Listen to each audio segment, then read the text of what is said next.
Episode शुरू होती है गार से, जहां एक बच्चा मदर को चिल्ला रहा होता है।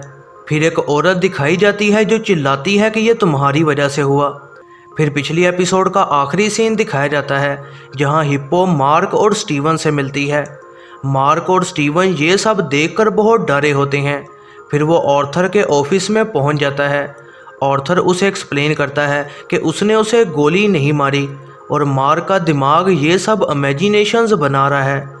ये सब एक कहानी है जो कि उसके दिमाग ने बनाई है और ऐसा कुछ असल में हुआ ही नहीं, और इसी वजह से वो इस पागल खाने में एक पेशेंट है।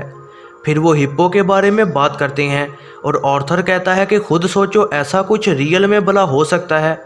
ऑर्थर फिर उससे बच्चे का पूछता है जिसके बारे में वो बात कर रहा था। तभी मार्क कुछ अजीब तरह का बिहेव करता है। वो कहता है कि शुक्रिया, अब वो ठीक है। फिर वो मेज़ पर पड़े क्रिस्टल के पिरामिड को उठा लेता है।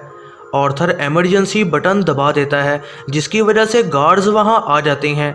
वो चिल्लाता है कि तुम डॉक्टर नहीं हो, तुम उस मॉन्स्टर को आज़ाद करने वाले हो। ऐसा लग रहा होता है कि ये आवाज़ स्टीवन या मार्क की नहीं है।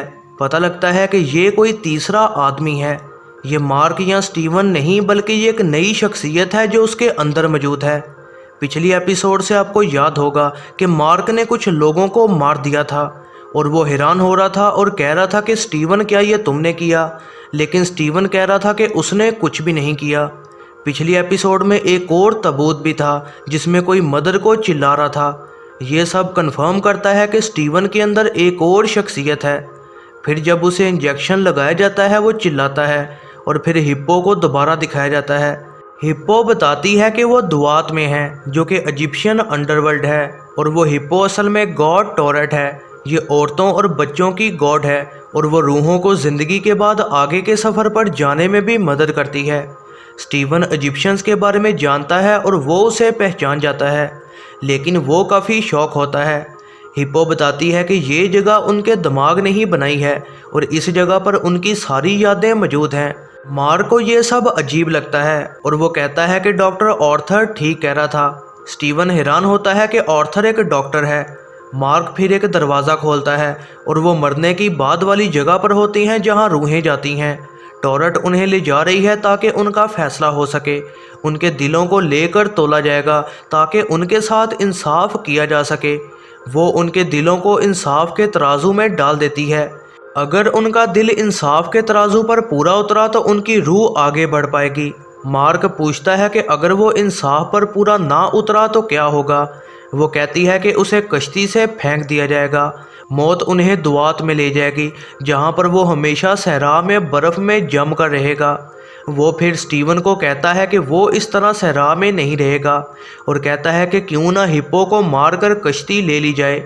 लेकिन तभी हिप्पो कहती है कि कुछ गड़बड़ है और उनके दिल तोले नहीं जा रहे। वो कहती है कि उनके दिल पूरे नहीं हैं, वो एक दूसरे से कुछ छुपा रहे हैं। अगर उनका तराजू सही से ना तोला गया तो वो दुआत में फंस जाएंगे और उनकी रूहें तबाह हो जाएंगी।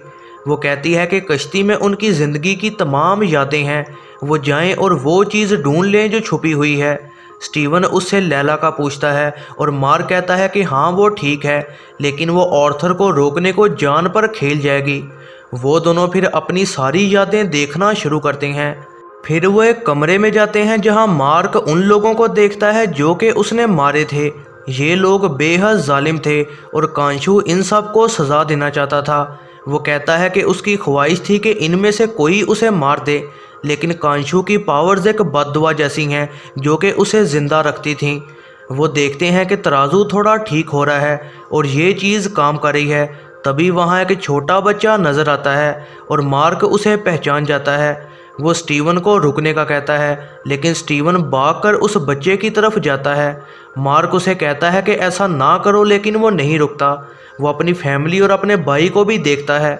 स्टीवन भाई के बारे में कुछ भी नहीं जानता था। हुआ ये था कि मार्क और उसका भाई रो रो एक गार में चले जाते हैं। उसकी माँ कहती है कि अपने भाई का ख्याल रखना।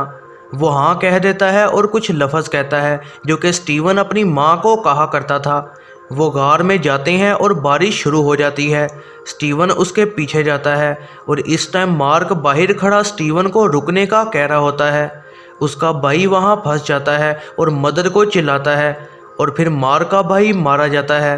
फिर वहाँ उसकी माँ को दिखाया जाता है और जब मार्क सीढ़ियों से नीचे आता है उसकी माँ चिल्लाती है और कहती है कि तुम यहाँ क्या कर रहे हो, ये सब तुम्हारी गलती है। वो ऊपर जाता है और वहाँ उसका फादर माँ को केक काटने को बुलाता है लेकिन वो नहीं आती। फिर फादर उसे समझाता है और कहता है कि हम दोनों केक काट लेते हैं। फिर अगली याद में माँ उसे कहती है कि तुम हमेशा उससे जलते थे और वो जानती थी कि तुम ऐसा कुछ ही करोगे। मार्क वहाँ से गुस्से से चला जाता है। जब स्टीवन उसके पीछे जाता है तो मार्क उसे बाहर खींच लेता है। स्टीवन पूछता है कि बताओ रूम में क्या हुआ। फिर अगली याद नज़र आती है जहाँ मार्क घर छोड़कर जा रहा होता है। मार्क फिर कहता है कि बस बहुत हुआ और उसे खींचकर सहरा में ले आता है। वहाँ वो लाशें देखते हैं और स्टीवन कहता है कि ऑर्थर ने बताया था तुमने काफ़ी मासूमों को मार दिया था। फिर लैला के फादर के मरने की पूरी स्टोरी पता लगती है। वो एक्सप्लेन करता है कि वो इजिप्ट में अपने पार्टनर बुशमैन के साथ था। बुशमैन ने सबको मारने का फैसला किया ताकि कोई सबूत ना रहे। मार्क ने उसे रोकना चाहा और उससे बहुत लड़ा लेकिन बुशमैन ने उसे मार दिया।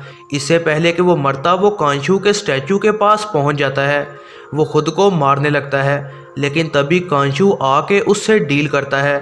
कांशू की बात मार्क मान जाता है और वो मून नाइट बन जाता है और ये भी फिर पता लगता है कि कांशू मार्क का इस्तेमाल कर रहा था। इसके बाद वो हिप्पो से दोबारा मिलते हैं। वहाँ रूहों का इंसाफ किया जा रहा होता है। इन रूहों को उनके मरने से पहले ही यहाँ पहुँचाया जा रहा है, मतलब कि वो लोग असल में मरे नहीं हैं और ये सब ऑर्थर और अमित कर रहे हैं। वो कहती है कि ये सही वक्त है कि वो अपना केस दायर करें और वापस जा सकें। ये कह कर के वो अमित और ऑर्थर को रोक सकते हैं लेकिन एक प्रॉब्लम है, अगर वो उन्हें वापस भेजती है तो वो उसी बॉडी में ही जाएंगे जिसे गोली लगी है और इस वजह से वो दोबारा मर जाएंगे। लेकिन अगर कांशू को दोबारा आज़ाद कर लिया जाए तो वो बच पाएंगे। स्टीवन कहता है कि वो लैला को पैगाम भेजे कि वो कांशू को आज़ाद कर दे। हिप्पो कश्ती को मोड़ देती है और वो मार्क और स्टीवन को कहती है कि वो अपने दरमियान बाकी छुपी चीज़ों को भी क्लियर करें। स्टीवन जानता है कि असली राज बेडरूम में ही होगा जहां मार्क उसे बेचना नहीं चाहता। वो मार्क को कहता है कि अगर कुछ हुआ तो ये तुम्हारी गलती होगी। तभी मार्क दोबारा ऑर्थर के ऑफिस पहुंच जाता है। ऑर्थर उसे समझाता है और पूछता है कि क्या तुमने स्टीवन को बनाया या स्टीवन ने तुम्हें बनाया। वो कहता है कि ये जानने का एक ही तरीका है कि वो बेडरूम के अंदर जाएं। वो वहाँ जाते हैं और कमरे पर माँ ज़ोर ज़ोर से दस्तक दे रही होती है क्योंकि वो उसे सज़ा देने आ रही है। मार्क दरवाज़ा खोलना नहीं चाहता। तभी मार्क स्टीवन को अपनी ज़िंदगी में बुला लेता है। पता लगता है कि स्टीवन असल में एक शख्सियत है जो कि मार्क के दिमाग ने बनाई है। स्टीवन असल में ऐसा आदमी था जो खुश रहता था और किसी चीज़ की ज़्यादा परवाह नहीं करता था। और फिर एक और राज का पता लगता है कि मार्क की माँ मर चुकी है।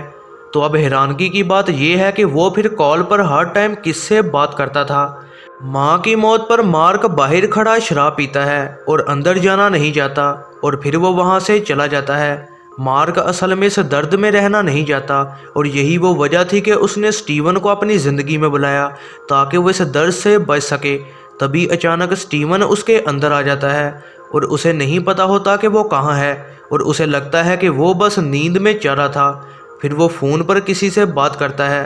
वो असल में अपनी माँ से बात कर रहा है लेकिन अब हम जानते हैं कि उसकी माँ मर चुकी है। शायद वो हर टाइम खुद से ही बात करता था।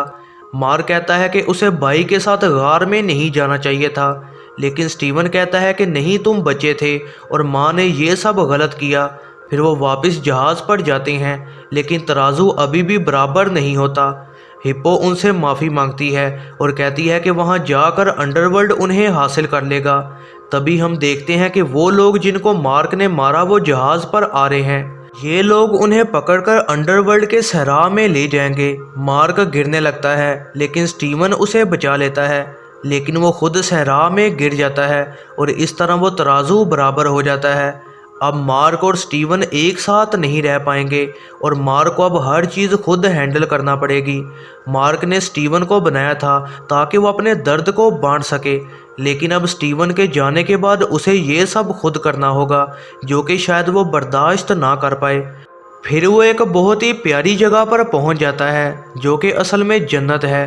यह है जरनाब मूवीज़ रिव्यू। अगली एपिसोड के लिए चैनल पर बने रहें, सब्सक्राइब करें और बेल नोटिफिकेशन को ऑन करना ना भूलिएगा।